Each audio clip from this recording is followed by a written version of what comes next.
Ini rahasia saya saat mengganti konektor cas ya, mengganti atau memperbaiki gitu ya. Ya mungkin pernah gak sih teman-teman saat mengganti atau memperbaiki konektor cas dan gak nyampe 1 7 hari ya, 1 minggu maksudnya, itu usernya balik lagi, mas kok ini chargernya atau colokannya udah rusak aja gitu. Haha. Padahal ini ada teman-teman rahasianya. Ini versi saya atau menurut saya teman-teman.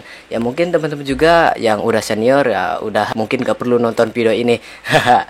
Ya seperti itu. Nah di sini kita sambil nonton video juga teman-teman ya. Video rekaman saya saat mengganti konektor cas. Mohon maaf ini rambut saya agak berantakan. Anggap aja ini rapi ya teman-teman. Oke, assalamualaikum warahmatullahi wabarakatuh. Di sini langsung saja kita peragakan dan kita tonton teman-teman. Siapkan teh dan juga kopi mungkin dan sama cemilannya teman-teman. Ya mungkin video ini sebisa mungkin saya singkat ya, karena ya agar singkat, jelas, padat dan tidak membutuhkan kuota banyak seperti itu. Oke, langsung saja kita tonton teman-teman. Ini video saya, hasil rekaman saya saat mengganti konektor cas. Nah di sini ada satu konektor ya, ini dari Infinix teman-teman ya. Biasa kan Infinix itu seringkali ya rusak gitu, gak tahu kenapa, mungkin karena penggunanya atau karena memang konektornya yang lemah aja, atau karena dayanya terlalu tinggi Infinix itu, karena dia memang kebanyakan Infinix itu baterainya, kapasitas baterainya gede-gede teman-teman.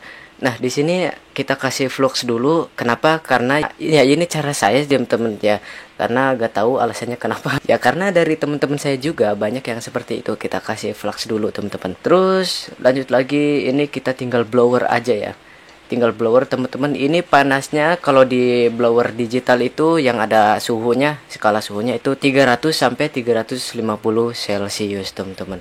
Tapi kalau saya pakai blower quick 850A yang KW lagi ya. Tapi gak apa-apa, yang penting bisa buat angkat cetak pasang IC atau konektor cas seperti ini ya. Nah langsung saja kita blower pelan-pelan ya teman-teman ya. Jangan terlalu panas dan juga jangan terlalu dingin suhunya gitu maksudnya ya. Kenapa ya? Karena bisa-bisa entah konektornya yang rusak atau PCB-nya yang rusak teman-teman, atau jalurnya gitu ya. Nah ini setelah diangkat kemudian dibersihin ya. Ini dibersihkan pakai solder wick teman-teman ya. Pakai solder wick itu yang biasa, ini saya pakai Relive teman-teman. Relive, gak tahu serinya berapa ya, pokoknya Relive aja teman-teman yang ori gitu ya. Saya pakai Goldwick teman-teman. Goldwick yang ori ya sama aja sih. Kalau misalkan pakai Goldwick atau pakai Relive juga sama ya, yang penting ori. Karena yang KW itu waduh pokoknya keras, gak enak teman-teman, bikin ngerusak si jalurnya itu. Dan ya ini dibersihin sampai bersih gitu ya, sampai rata gitu, sampai timahnya bener-bener gak tersisa seperti itu, sampai lubang-lubangnya rapi ya seperti ini. Nah gak ada timah-timah, kan tadinya seperti ini nih. Nah masih ada timah-timahnya tuh, jadi kalau misalkan dimasukin konektor casnya lagi, wah ini gak bakalan masuk ya. Nah kita perlu dibersihin terlebih dahulu biar masang konektornya lebih lancar, lebih masuk gitu. Oke langsung saja. Nah ini rahasianya teman-teman ya, ini rahasia saya ya. Mungkin kalau misalkan udah senior sih, udah profesional ya, ini bukan rahasia lagi ya. Mungkin mereka udah paling lebih cepet, bahkan 5 menit kelar. Seperti ini. Nah di sini kita beri timah dulu teman-teman ya, yang kuning-kuningannya ini ya. Jangan dulu dipasang langsung, jadi kita kasih dulu nih. Pertama kita kasih flux dulu, kemudian ini nah diberi timah teman-teman ya. Diberi timah biar apa ya, biar luar dalam itu timahnya meresap, menempel sempurna gitu, matang solderannya seperti itu. Kita solder seperti ini, terserah ya teman-teman ya, ini pakai solder apa aja terserah ya, menurut teman-teman paling nyaman mata soldernya gitu ya. Nah setelah dirasa udah selesai, langsung saja kita tempelin kan teman-teman. Ini saya pakai mikroskop, udah pernah saya bahas di channel ini, udah pernah saya review teman-teman. Silahkan ditonton aja ya di channel ini.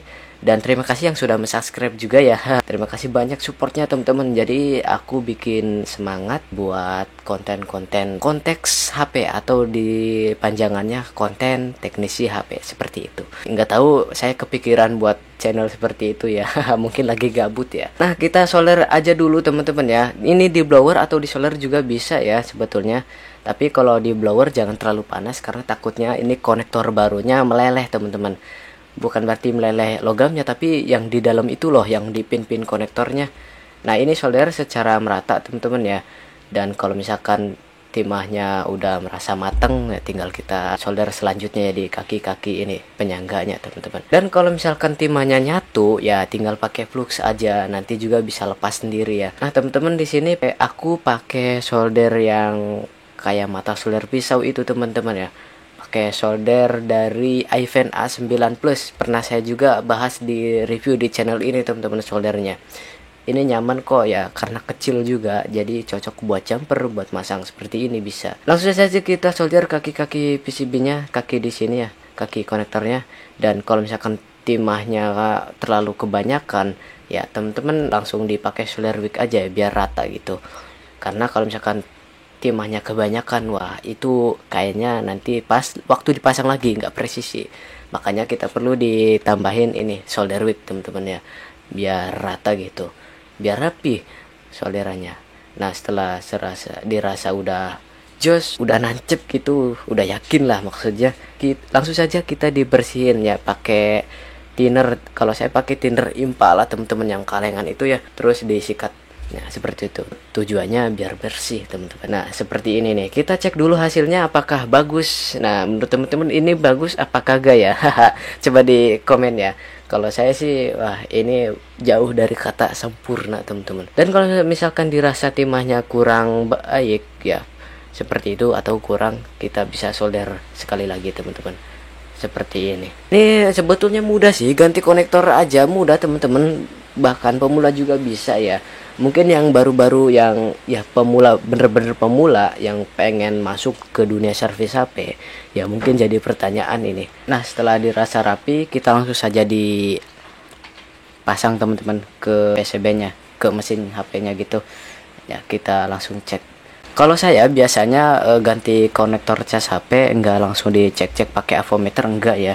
Ya mungkin kalau misalkan mau lebih amannya ya dicek dulu bisa, takut positif dan negatifnya ketukar karena kan beda konektor misalkan gitu, teledor salah masang konektor. Itu pernah saya teman-teman ya, konektornya hampir-hampir sama, kelihatan hampir sama, pas waktu dicolok itu beda positif dan negatifnya, akhirnya jadi konslet mesinnya gitu. Waduh, itu harus hati-hati banget ya teman-teman. Nah kalau misalkan ini di Infinix, ini perlu menyolder ini ya teman-teman, kabel vibratornya ini atau getarnya, mesin getarnya gitu. Kalau di HP-HP lain kan pakai konektor kuningan ya, kalau ini solderan teman-teman. Ya seperti ini, kita solder dulu, langsung saja singkat kita rapiin dan ini hasilnya teman-teman ya. Berhasil ini. Oke, mungkin itu saja pembahasan kali ini. Semoga teman-teman paham ya apa yang saya katakan, apa yang saya perjelas ya. Karena ya segitu semampu saya teman-teman. Dan jika teman-teman berkenan ya tolong dibantu channel ini dengan cara subscribe teman-teman, biar saya lebih produktif, biar saya lebih semangat lagi bikin konten-konten selanjutnya gitu yang tentunya menarik. Seperti itu ya teman-teman. Jadi konteks HP itu adalah konten teknis HP, singkatan dari itu teman-teman ya. Oke, terima kasih yang sudah menonton dan sudah mensubscribe.